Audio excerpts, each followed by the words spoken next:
প্রিয় ভাই বোনেরা, এই যে আমরা আজকে এখানে একত্রিত হয়েছে,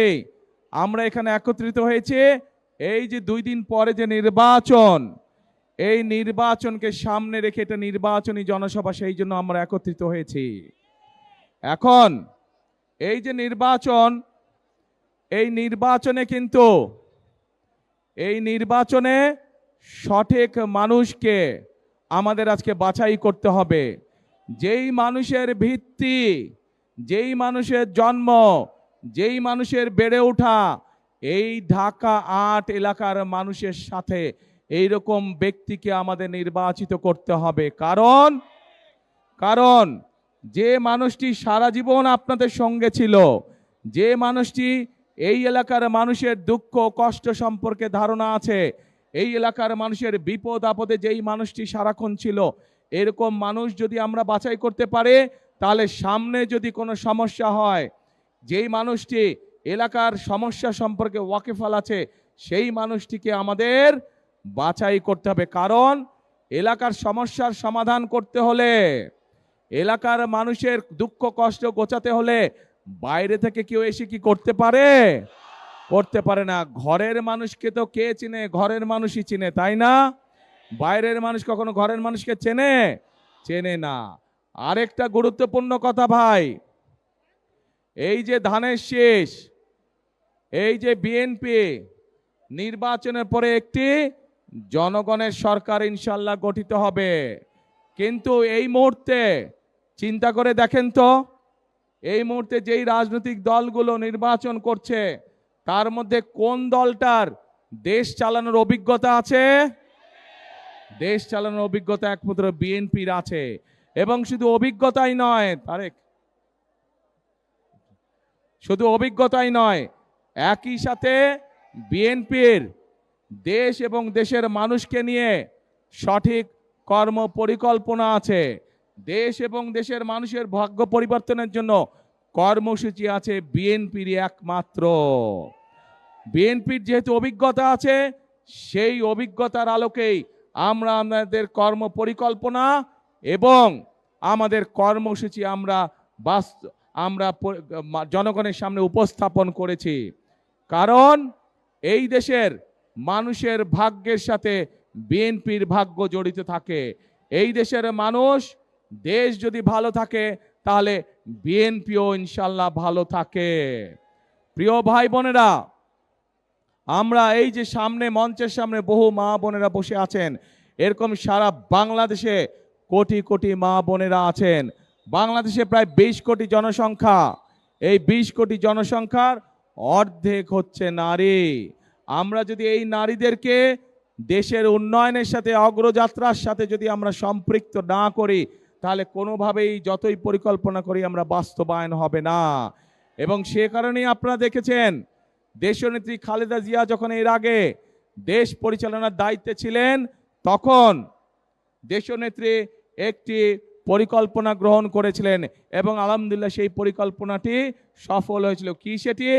বাংলাদেশের মেয়েদের শিক্ষা ব্যবস্থা ক্লাস 1 থেকে 12 পর্যন্ত দেশনেত্রী ফ্রি করে দিয়েছিলেন।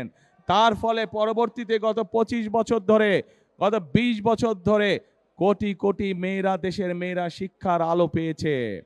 এখন প্রিয় ভাই বোনেরা, আগামী বিএনপি সরকার, আগামী ধানের শীষের সরকার এই মেয়েদেরকে, যারা এখন মা হয়ে গিয়েছে, যারা এখন গৃহিণী হয়েছে, খেটে খাওয়া মানুষ যারা আছে সমগ্র বাংলাদেশে গ্রামগঞ্জ শহরে, এই মায়েদেরকে, এই গৃহিণীদেরকে স্বাবলম্বী করার জন্য আমরা ফ্যামিলি কার্ড পৌঁছে দিতে চাই সবার কাছে। এই ফ্যামিলি কার্ডের মাধ্যমে আমরা আমাদের মায়েদের কাছে, গৃহিণীদের কাছে আমরা প্রতি মাসে সরকারের পক্ষ থেকে একটি সহায়তা পৌঁছে দিব। এবং আমরা বিশ্বাস করি এই সহায়তা আস্তে আস্তে প্রত্যেকটি পরিবারকে, সেটি গ্রামে হোক, দুস্থ পরিবার হোক, সেটি শহরে হোক, যাদের এইটা প্রয়োজন, আস্তে আস্তে এই সহযোগিতার ফলে পরিবারগুলি ধীরে ধীরে স্বাবলম্বী হয়ে উঠবে।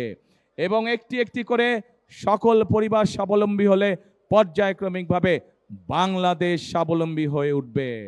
প্রিয় ভাই বোনেরা, এখানে আজকে আমাদের ধানের শীষের প্রার্থী, আপনাদের এই এলাকার সন্তান জনাব আব্বাস সাহেব একটু আগে বলেছেন, এলাকার তরুণদের, এলাকার যুবকদের কর্মসংস্থানের সমস্যা আছে, কর্মসংস্থানের সমস্যা আছে। এই সমস্যা শুধু ঢাকা ৮ নয়, এই সমস্যা শুধু ঢাকা মহানগরী নয়, সমগ্র বাংলাদেশে এই সমস্যা।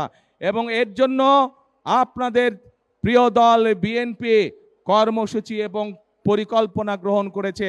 আমরা বাংলাদেশে আগামী 5 বছর ইনশাআল্লাহ 1 কোটি কর্মসংস্থানের সুযোগ সৃষ্টি করব। 1 কোটি কর্মসংস্থান। আমরা দেশে বিনিয়োগকারীদেরকে উৎসাহিত করব, বিদেশ থেকে বিনিয়োগকারীদেরকে আমরা আমন্ত্রণ জানাবো। দেশে মিল কারখানা তৈরির মাধ্যমে যেমন আমরা একদিকে বেকার সমস্যার সমাধান করব, একইভাবে আমরা এই ঢাকা ৮ সহ যত জেলা আছে প্রত্যেক জেলায় একটি, এবং ঢাকা মহানগরীতে বেশ অনেকগুলো আমরা vocational institute, training institute, technological institute এবং আইটি সংক্রান্ত বিভিন্ন ইনস্টিটিউট আমরা তৈরি করব। সেখানে আমাদের তরুণ সমাজের ছেলে হোক মেয়ে হোক তাদেরকে আমরা দক্ষ নাগরিক হিসাবে ধীরে ধীরে গড়ে তুলব, যার ফলে তারা দেশেই হোক নিজেদের কর্মসংস্থান তৈরি করে নিবে পারবে, দেশেই হোক তারা নিজেদের বিনিয়োগের মাধ্যমে, ছোট ছোট বিনিয়োগের মাধ্যমে তারা নিজেদের কর্মসংস্থানের ব্যবস্থা করতে সক্ষম হবে। একই সাথে তারা বিদেশেও যেতে পারবে। যারা বিদেশে যাবে, আমরা দেখেছি আমাদের প্রায় 1.5 কোটি প্রবাসী বিদেশে আছেন। এর মধ্যে অনেক মানুষ বিদেশ যাবার আগে অর্থ সংকটের জন্য তারা নিজেদের বাপ দাদার জমি বিক্রি করতে হয়। কিন্তু আমরা সিদ্ধান্ত গ্রহণ করেছি ইনশাল্লাহ আগামীতে যারা এই দক্ষ মানুষ যারা বিদেশে যাবে, আমাদের তরুণরা যুবকরা যারা বিদেশে যাবে, যারা অর্থ সংকটের কারণে যেতে পারছে না, তাদেরকে আমরা জমি বিক্রি করতে দেব না বাপ দাদার। তাদেরকে আমরা সরকারের পক্ষ থেকে ক্ষুদ্র ঋণের ব্যবস্থা করে দেব, যেই টাকা সে ধীরে ধীরে ওখানে কর্মসংস্থান করে শোধ করবে। কিন্তু আমরা বাপ দাদার জমি যাতে বিক্রি করতে না, আমরা সেই ব্যবস্থা গ্রহণ করেছি। প্রিয় ভাই বোনেরা, এখানে আপনারা যারা উপস্থিত আছেন, বহু মানুষ আছেন, তাদের পরিবার আত্মীয় স্বজন অনেকেই গ্রামে বাস করে না? অনেকেই আছেন যারা পরোক্ষ বা প্রত্যক্ষভাবে কৃষি কার্যের সাথে জড়িত। বাংলাদেশের সবচেয়ে বড় পেশা হচ্ছে কৃষি। বহু কৃষক ভাই, কৃষানী বোন আছেন যারা কৃষি কাজের সাথে জড়িত। আমরা সিদ্ধান্ত গ্রহণ করেছি আমরা এই কৃষক ভাইদেরকে, মা বোনদেরকে যেরকম স্বাবলম্বী করার জন্য আমরা ফ্যামিলি কার্ড দিব, এই কৃষক ভাইদেরকে আমরা কৃষি কার্ড দিতে চাই, যার মাধ্যমে আমরা তাদের কাছে সরকারের যে সহযোগিতা ডাইরেক্ট আমরা সেই সহযোগিতা তাদের কাছে পৌঁছতে চাই। শুধু তাই নয় প্রিয় ভাই বোনেরা, আপনাদের আত্মীয় স্বজন পরিবার পরিজন অনেকেই আছেন কৃষক বা কৃষি কাজের সাথে জড়িত। এর ভিতরে যাদের 10,000 টাকা পর্যন্ত কৃষি ঋণ আছে, সেই কৃষি ঋণ ইনশাল্লাহ সুদ সহ আগামী বিএনপি সরকার মওকুফ করবে সারা দেশে। প্রিয় ভাই বোনেরা, বাংলাদেশের মানুষের আর একটি বিরাট সমস্যা আছে, সেটি হচ্ছে স্বাস্থ্য সমস্যা। বাংলাদেশের বহু মানুষ, সেটি শহরেই হোক গ্রামেই হোক, সঠিক সময় অনেক সময় চিকিৎসা পায় না, অথবা যখন অসুখ বিসুখ ছোটোখাটো পর্যায়ে থাকে তখন যদি চিকিৎসা সুবিধা পায় তাহলে তার যেমন খরচ কম হয়, সেও দ্রুত অসুস্থ বোধ করতে পারে। কিন্তু এই সুবিধাটাও হয়ে ওঠে না অনেক সময় মানুষের। সেই জন্য আমরা সিদ্ধান্ত গ্রহণ করেছি আমরা সারা বাংলাদেশে, শহর হোক গ্রাম হোক, প্রত্যেকটি জায়গায় আমরা সারা বাংলাদেশে 1 লক্ষ স্বাস্থ্যকর্মী নিয়োগ করতে চাই।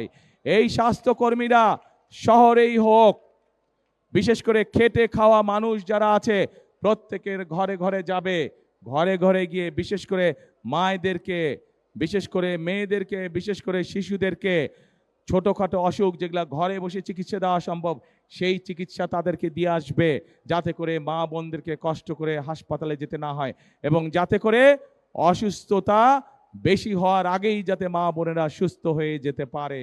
এই 1 লক্ষ কর্মসংস্থান আমরা তৈরি করতে চাই। প্রিয় ভাই বোনেরা, আমরা আমাদের দেশের সন্তানদের মধ্যে বহু সন্তান যেমন লেখাপড়ায় ভালো, একইভাবে অনেক ছেলে মেয়ে আছে তরুণ বয়সের, যুবক বয়সের, কিশোর বয়সের অনেক ছেলে মেয়ে আছে যারা খেলাধুলাতেও ভালো। আমরা যেমন দেশে ডাক্তার তৈরি করব, ইঞ্জিনিয়ার তৈরি করব, আর্কিটেক্ট তৈরি করব, উকিল তৈরি করব, আমরা পরিকল্পনা গ্রহণ করেছি, আমরা আমাদের সন্তানদের ভিতর থেকে যারা খেলাধুলায় ভালো, আমরা তাদেরকে পেশাদার খেলোয়াড় হিসাবে আমরা বের করে আনতে চাই। পেশাদার খেলোয়াড় যদি বের করে আনতে পারে, একদিকে যেরকম তাদের কর্মসংস্থানের ব্যবস্থা হবে, একইভাবে তারা দেশের জন্য সুনাম বয়ে আনতে পারবে।